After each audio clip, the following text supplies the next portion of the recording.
Huwag niyo po tutularan yung pagpo-post. Isipin muna po natin, lalo na po kung may pangarap tayo sa buhay.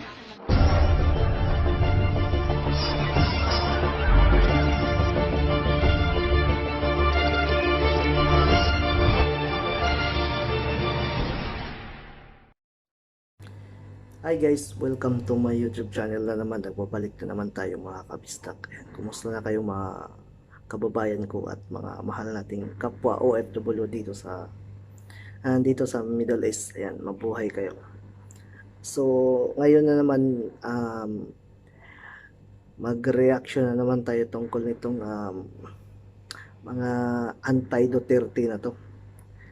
So, ngayon, nakikita natin ngayon mayroong naglalabasan ng mga gustong yupahan si President Duterte. Kayong mga basher na or kayong mga gusto lang magpasikat sa ating mahal na Pangulo, wag niyo pong gagawin yan. So wag mong gagawin yan kasi kung gusto niyo magpasikat, marami namang paraan eh. Wag yung sa ganung paraan na gusto nyong si Tatay Digong. Wag kayong ganon. Tingnan nyo, isang teacher nagpost sa Twitter para lang daw mapansin siya. So ngayon, anong nangyari sa kanya ngayon? Huli, hinanap ng NBI. Tapos panay iyak-iyak na lang kasi wala eh, hinuli na siya ng NBI. Wala na siyang magagawa eh. Kasi nasabi niya sa publiko eh. So ganun po 'yun. So kayong mga basher na nandyan, kung against man kayo sa ating government, tumahimik na lang kayo.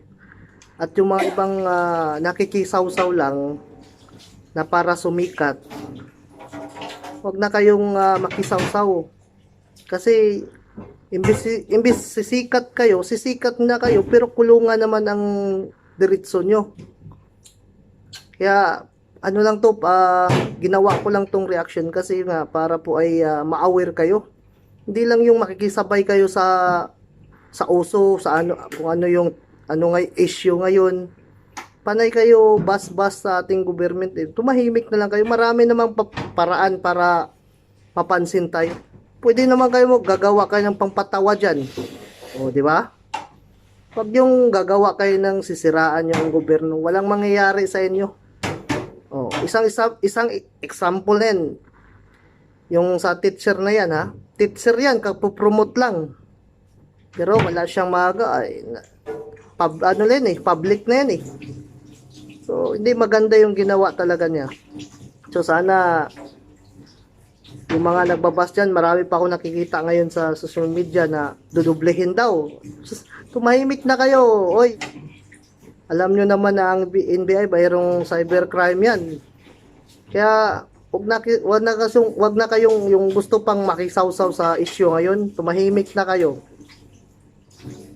Mabuti pa, gagawa kayo ng video na pang lap trip, hindi yung makisawsaw kayo. Kasi hindi maganda yan.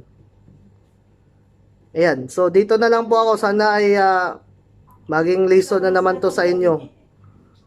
Itong mga nagbabas kay Duterte or gusto lang magpasikat. Ayan. So,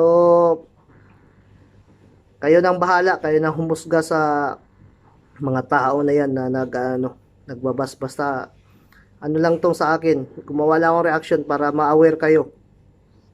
Ha? Yan, dito na lang po at God bless. Ingat po kayo, stay at home po kayo at keep safe everyone. And mabuhay po mga Pilipino. Ayan.